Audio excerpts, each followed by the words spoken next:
Welcome back to Networking Unleashed, Building Profitable Connections. I'm your host, Michael Forman, and today we're talking about the intersection of behavior, leadership, and profitability.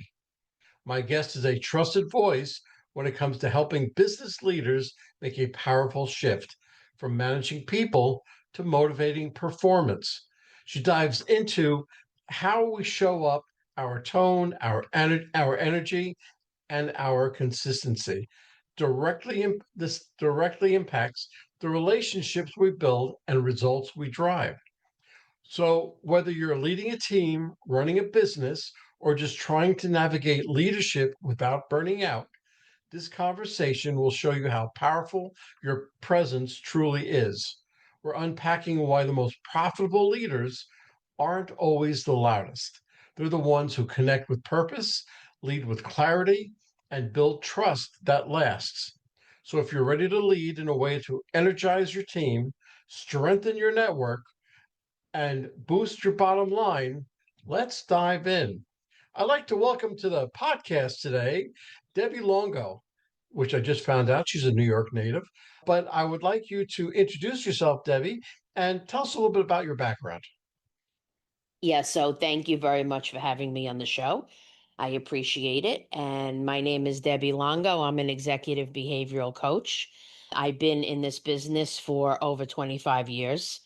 I had a spiritual teacher, mentor until 2021, and she passed away of cancer. So I decided to continue her work and start a business and really get into what is my gift that I was born with. And that is how I was very successful in this business. So I worked with her. She helped me get clients. Then I got them on my own.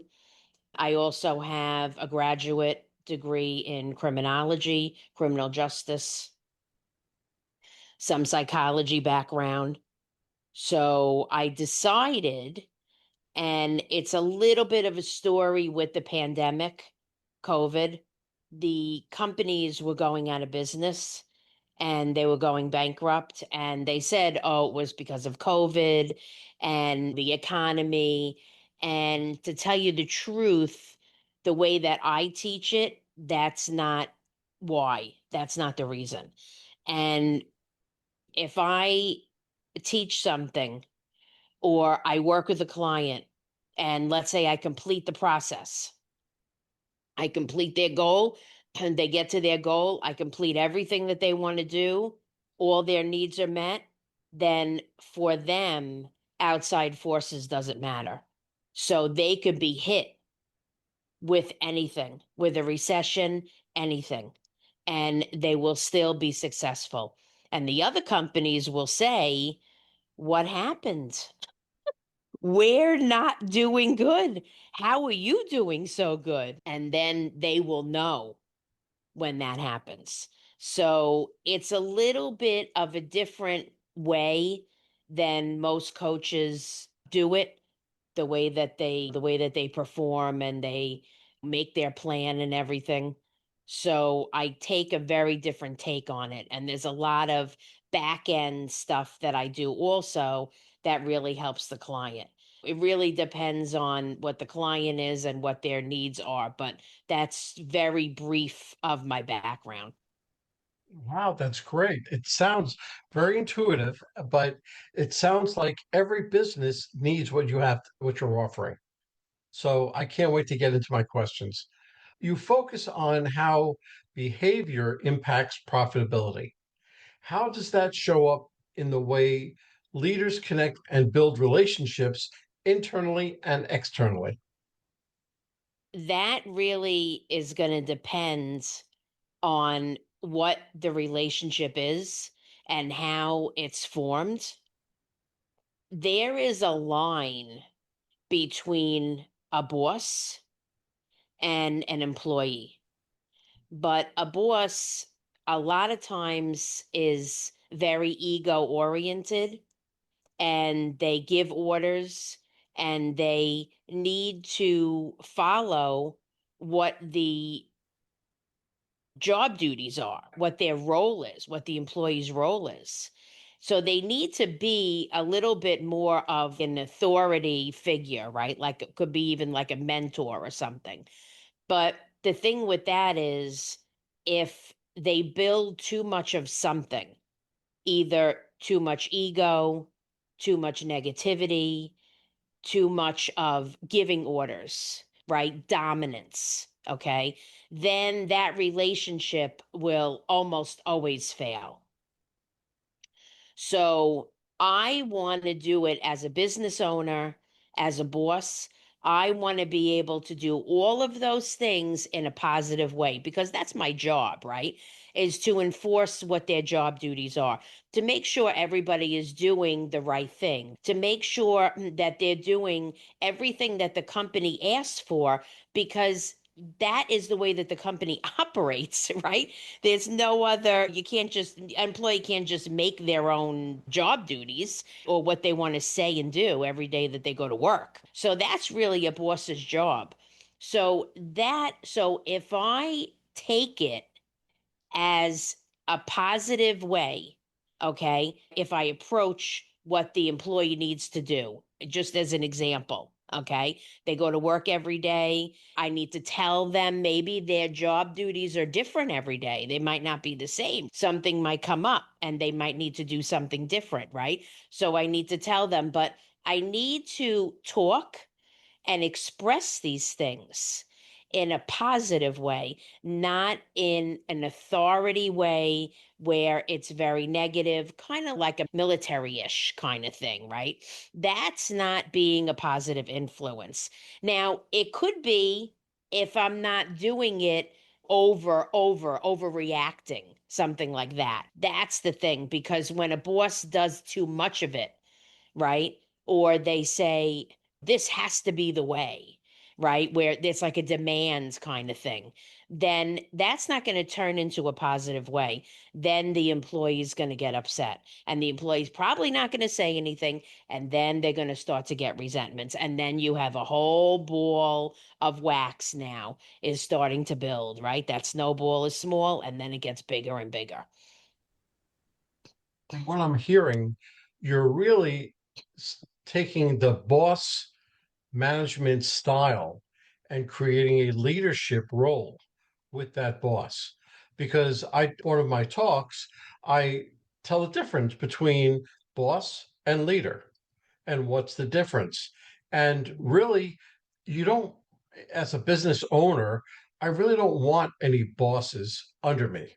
I only want leaders because a leader will show others how to lead, not just boss them around. So it's very good information that you just shared with us. Leadership burnout is real. How can building a strong, trusted network serve as both prevention and support during those seasons? Here's my question.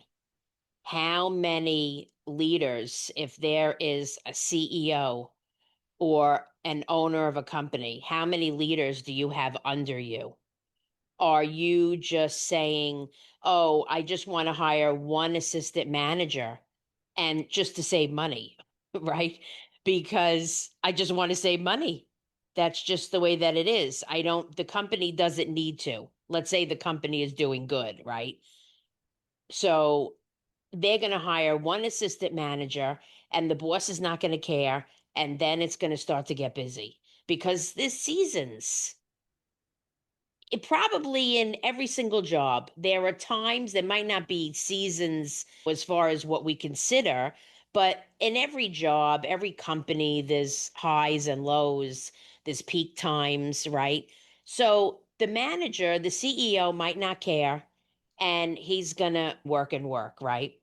And then what's going to happen? There's going to get busier, and then he's going to work more hours. And then there's going to be a big problem when that happens because he's really going to pound on his employees. He's going to take it out. He's going to be working a lot of extra hours. I'm not talking 5 extra hours a week, I'm talking a lot. Okay. And he's really going to be pounding his employees, even to the point where he's abusing them. Okay. And I've seen this happen. Okay. It might not be that he's really what we think as abuse, but maybe being yelling or raising his voice, right? Different things like that. So, how many people, if you're listening to this and you're a CEO or a manager, how many people do you have under you? Are you sure that you have enough people where you, even if it gets busy, you don't have to work 60 or 70 hours a week all the time? So instead of having one assistant manager when it's not busy, you don't do this when it's busy, right? You don't do this during the peak time, you do it non peak time. You have one assistant manager, non peak time, hire another one. See if you're working 40 hours. If you're working more, then hire another one. Because I'm going to say this, the more people you hire, the more inviting it is for a customer to come in. Okay. If there's two people working, and I've been to stores over here where I didn't want to go in because I knew that I had to wait. You know, because I know there's two people working all the time. It's ridiculous. And so if you have, even if it's not busy, if you have three people working, even if they'll know, the employees will know if they're managers or assistant managers or whatever. That's inviting more customers to come in, right? Or you're going to get more clients calling. It doesn't matter what business it is. Okay, we're not talking about the type of business, all right? We're talking about how to run a company. So then it's going to be inviting, and then you're going to get a lot of business. So that's really a different take on it. You know, you're talking about the downtime, and wouldn't that be a great time for training, for extra training for the assistant managers and for the people, whether it's a salesperson or not, the customer service level has to be that much higher than everybody else. So, because I've had multiple businesses, and I've learned that if my employees are not happy, they can't show their happiness to my customers. So you always have to make sure everybody says the customer's always right. That's hogwash. Okay. Because the employee, if they're happy, they will get to the bottom of whatever problem my customer has and fix it. And the customer will always be happy. The employee will be happier. Then my managers will be happier. And it goes on that way. So that's very good. What's one behavioral pattern in leaders that unintentionally blocks profitable connection with their teams or peers? I think that the podcast before you, I spoke about a lot of different things. I spoke about negativity, respect in the workplace. And I think that there are several things. So if I combine all these specific things, I am creating all these specific things of negativity that I do, right? We just spoke about ego, authority, over authority, right? Different things when I create those things, no matter what it is, I am creating a recipe for disaster, literally. So it's not going to happen immediately. Okay. It's going to happen gradually. And then people say, oh, I don't know what happened. Happened right away. It just happened. The CEO says 20 people quit like overnight. It just happened just like that. No, that's not the way it happens. It happens gradually. It's just that the CEO, the boss, doesn't see those warning signs. He's Okay. unaware. And there are a lot.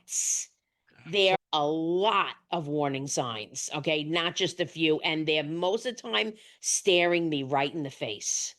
So Yes. I want to get down to what is specifically going on in that business, in that company. And I want to make sure that I could find ways, solutions to get rid of all of this, whatever's going on, right? All of this negativity or whatever they're doing. This is all natural stuff that bosses Mhm. do. This is not their Absolutely. fault. This is not something that they say, I'm going to go and abuse my employees today. They don't do that. It's just the way that a lot of times it's just human behavior, just natural human behavior, but people don't know how to control it. That's true. The managers have to set a few things in place first, whether it is how the employees can talk to you, have an open door, whatever. But you need to have a survey or something. More importantly than what's going well, what's not going well? What would you see as a change?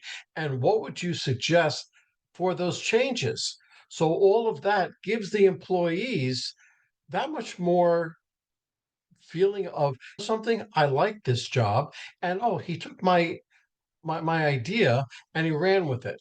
So it gives them a little sense of purpose as well. So you're right, there are a lot of warning signs, but there's a lot of ways that you can combat that and have them take care of it.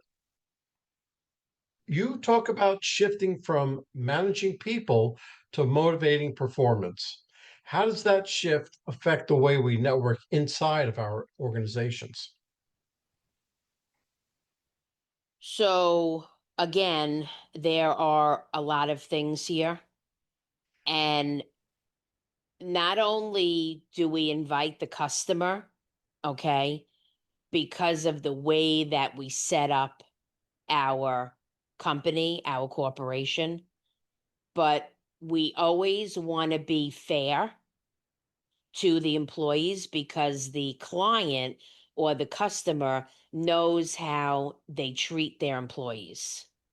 They can see it, and they probably can see it immediately. So there are things that we can do. We can do all different things that are positive. We can make goals. We can get rid of that extreme authority figure, okay? That negativity. The attitude where I'm the boss, you have to listen to me, and that's all there is to it. And when we get rid of these attitudes and behaviors, then everything falls into place. Everybody's happy. The employees are happy. The clients are happy. And people want to do business with companies like that. Okay. Absolutely. Now, there are companies that say that have a therapist, like a number you could call, right? And then you could call the therapist, and the therapist says, "Oh, we won't tell the company anything. It's just between you and me." And that may be true, and that's fine. But why can't the boss act that way? Why do they have to get a therapist involved? Does the boss know what they're really doing? Do they know that they could possibly be contributing to the fact that this employee needs to call this phone number? This employee needs to call this person that's an outside force, and there's nothing wrong with that. There really isn't. But does it come from the manager? Is it because of the CEO that this employee is has to reach out to this therapist or psych counselor, whoever it is? It might be the answer might be yes, the answer might be no. But this is something that a business owner should really think about because we don't want to throw it on somebody else, or we don't know if the employee is happy or not. Okay. And all of these things are going to help to build a very successful company, and they will get so many you want to talk about increasing sales and profits, it'll be over the top.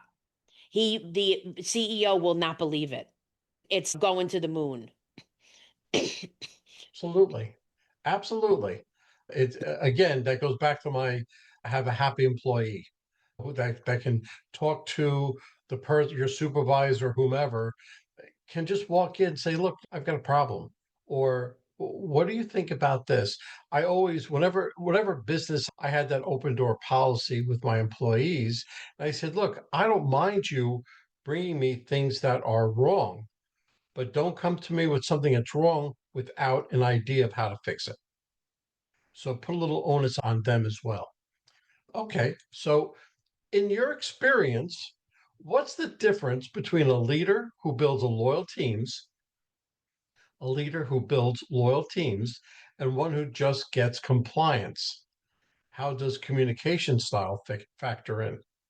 Kind of what I just spoke about. My question is this. I think the business owner or the CEO should really think about, are they just going to work for the money? Are they only concerned with the fact that they want to increase their profits? I'm not talking about for the company. I'm talking about for them, right? For their board, for Sure. them to keep the company afloat, for them, let's say if they're on the stock market, right? So they could keep raising the stock market.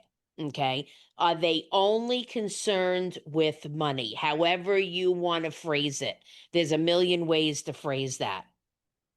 Or are they more apt to think about if the employees are happy?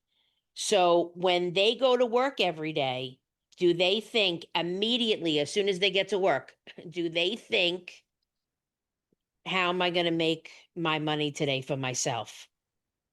How am I going to increase my paycheck?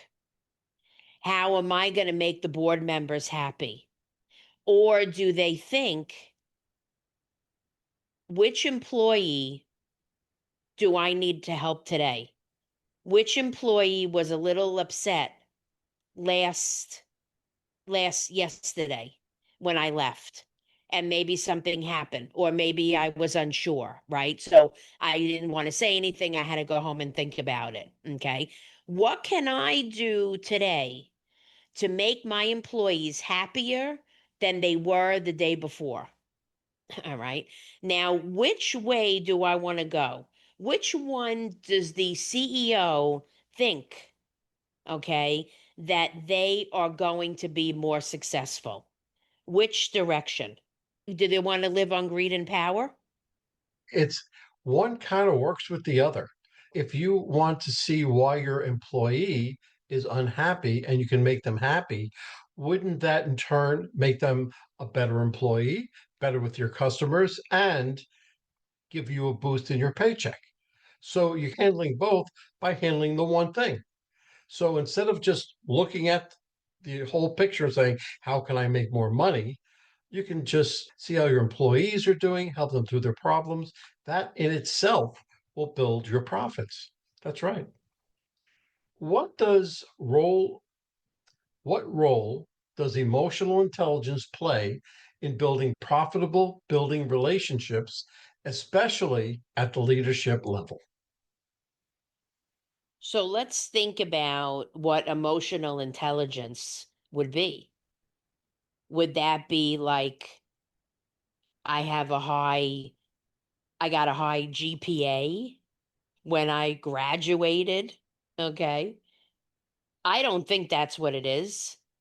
You can look it up. If you're watching this podcast, you can look up the definition online.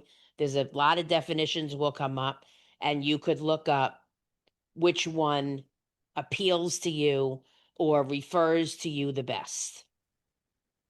But Yeah. my definition is two things that we just spoke about: over exaggeration, where I am overly enforcing things. Okay. I'm overly almost like authoritarian. Okay. And the negativity, the employees don't appreciate me. And when these things happen, and rewind this podcast, if you're a CEO or business owner, rewind it just to some parts. You don't have to listen to the whole thing again, just to going back and forth with some of these parts. When that happens, my emotions get to be extreme. So they'll go up a little and a little, right? Gradually. And then they get to be over the top where it's too much. And not only do I become more negative, I might start to say, the employees, I might put the way that I am, my attitudes and behaviors on the employee. And because I'm a certain way, I would say the employee is this way to me. If I'm loud, the employee is being loud to me. The reason why the employee is loud to you is because you're loud first to the employee. And this is why we look at ourselves, because what I do triggers the other person to do the same thing. Absolutely. Okay. And Absolutely. you could watch any show, you could watch the news, it's everywhere. Okay. You could watch it. If you look for it, it's everywhere.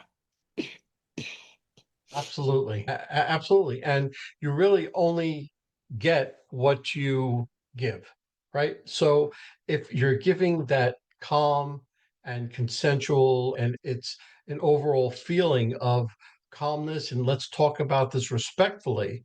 Yes, you have to watch out what you say because it might stoke something in that other person. But if you remain calm, if you remain above the whole conversation, then they will respond exactly the same way, and you'll get more out of it. You'll get much more out of it. For leaders navigating constant change, how can they maintain trust and credibility in the relationships while still pushing for results? The One of the big things that I talk about, and I made 2 podcasts on this already, is respect. They can respect their employees. They could treat their employees like a human being. Okay. People are not robots. People do not come to work and expect that they are going to do the same thing over and over again. And they're not going to say anything. And the manager or the CEO is going to do whatever they want. They're going to treat the employee however they want, and the employee is going to be fine. That's not going to happen. That's not realistic. And I'm going to explain to you a trick. Okay. Okay. Tons of companies do this, retail and big companies also do this.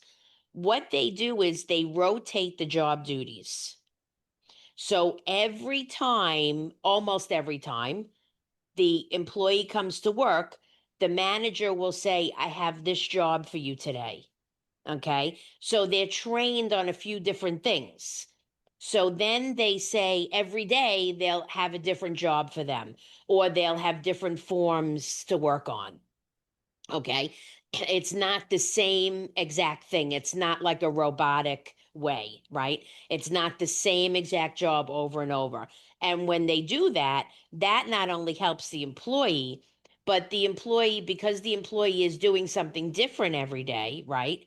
Then they think that it's a different job, or they could be happier because they're not doing the same thing every day. So this just creates all of a positive feedback, right? And positive attitude will give the employee a positive attitude.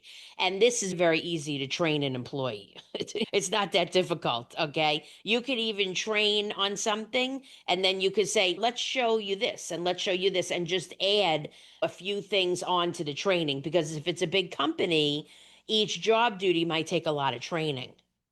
Okay. Even if there's a lot of rules, there's a lot of regulations, there's like tons that they have to follow, like on every position. But they could just add that to the training. There are things they could do rather than just saying, no, I can't do that. But won't it also allow the employee to see what the other employees do and maybe have a little more respect for that position? Because let's just use a retail position, the front person against the warehouse person. And the front person will say, oh, the warehouse people, they don't know what they're doing. They're always screwing this up. But if you take them out of it and put them into the warehouse, say, oh, okay, so this is why this happens or this happens. So maybe I have a better idea of what goes on. And maybe it could be done this way. And that person can go up to their supervisor and say, look, I was in the warehouse and they did things this way. Would it be better if we did it this way? So it was she's bringing or he's bringing the idea forward. They may say, no, we tried that, but it didn't work, or something else like that. But it gives them a feeling of something. They listen to what I have to say. Okay, so before I ask you the last question, I always ask this of all the podcast guests. You are successful. You've been doing this for 20 years. What major mistake did you make? And how did you come out of it? I started a little too late when I used my spiritual teacher as a mentor, obviously, but a person that is just going to give me the business. And if I started this business a lot sooner, right, I wouldn't have I wouldn't have been faced with a decision, should I start the business or not, right after she passed away, because I didn't know that she was going to die. We don't know that somebody's going to die. And she was not, there wasn't anything wrong with her up until the last year, that will last maybe 2 years and she was living because she got the cancer pretty fast and then she just wanted to die. So I didn't predict that was going to happen, but I was able, more than able, for me to start my own business while she was alive. Okay. And this would have already been established, way established, okay, more than what it is now. But it's okay. And I don't look into the past. And I know that this just happened in the right way. It happened in this time for a reason. Okay. And I don't dwell on the fact that I'm not successful now. It's difficult for me to get successful now because I didn't do it when I thought that I should do it. As my mother would always say, everything happens for a reason. Everything does. And it works out in your time. So, what you say is exactly along the lines of what I've always believed. Now, bringing this podcast full circle, if someone wants to become more connected, more profitable leader, what's the one behavior shift that they can start practicing today? They can take a piece of paper, go to work, and write down everything that they see that's negative during their work day. Just go about your normal day. Don't do anything different. Write down things that you see, maybe if the employee's unhappy, or if a board member is a little upset because they didn't make profits, they didn't make their goal last week or last month. Okay. Just write down everything that you see that you don't like, or you think it's an issue, or something that you think you should work on. And I'm going to say, be honest. Don't say there's a problem here, but it's not a big deal. Okay. Listen to what your first thought is and listen to what you are thinking, right? Immediately. Okay. And don't make any excuses. Go home, take that piece of paper, or you could do it at the end of the day. I would do it while the work. You could do it on your phone. You could do it anywhere. It's very easy. You don't have to. I say paper and pen because because that's what we used to do. Go home, read that paper, and say to myself, "Do I need a coach? I see there's a few things wrong here. Do I need somebody to help me to get rid of these things, these issues, these problems? The employees are unhappy. My peers, the board members, they're coming to me with all these issues. Don't point the finger and say that person is a problem. No, look at everything and think about, do I need a coach? Can I help to do something to improve my company? And that's really the bottom line. And that's a simple thing that anybody, the janitor could do it. An employee could even do it, right? And they could give it to their boss, okay? Different things like that. Everybody watches everybody when Everybody people work. watches everybody. And Debbie, I'll tell you, that's a perfect segue for me to ask you if somebody wanted to get hold of you, either to be coached or just to find out anything that we spoke about, what's the best way that they get hold of you? Life in Bloom, ny.net. That is my website. And they can get all of the information off of there. I have a podcast page on there. They can also go to YouTube and look up. I have two podcasts. They can Google my name, on in the search on YouTube, they could put in my name. Okay. And I have Behavioral Profit and Six Figure Shift Show. Okay. So I have two podcasts. So they could look that up. They could reach me through YouTube, Facebook, and Instagram. And like I said, they could just put my name in the search, it'll come up right away. So there's a lot of ways to get in touch with me. And we could start off slow. Doesn't have to be a big thing, a big problem. I can't solve this. It's over the top. I don't know what to do. It doesn't have to get to that. It can be just a little thing. I need help with this, and that's it. And that's perfectly fine because the client tells me what to do. I don't tell the client what to do. I give the client solutions as they tell me what their issue is or what they need help with. I give the client solutions, but it's up to them ultimately to carry out everything that I explain to them, everything that I teach them, the way that I do it. I have to tell you, this was a great podcast. Thank you for all of your insights into business itself. And if anybody's listening, wants to get hold of Debbie, please just contact her through the website, through anything, and have her help you. So, Debbie, thank you very much for coming on. Thank you for having me on the show. I appreciate it. Well, hold on, folks. Don't go anywhere. Let's hear from our sponsors. David Neal, co founder, Revved Up Kids. Revved Up Kids is on a mission to protect children and teens from sexual abuse, exploitation, and trafficking. They provide prevention training programs for children, teens, and adults. To learn more, go to revvedupkids.org. Henry Kaplan, Century 21. When it comes to making the biggest financial decision of your life, leave it in the hands of a proven professional, Henry Kaplan. Henry is a global real estate agent with Century 21, celebrating his 41st year in business. No matter where you're moving, Henry has the right connections for you.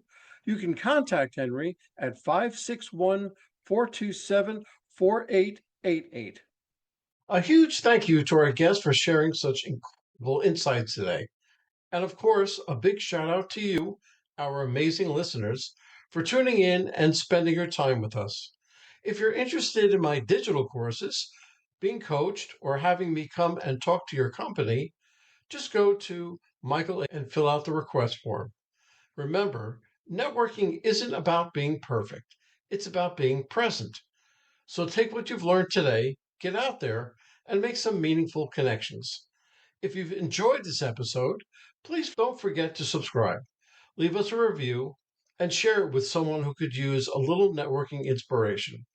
Let's keep the conversation going. You can find me on Apple, Spotify, Pandora, YouTube, or my website, forman.com/podcasts.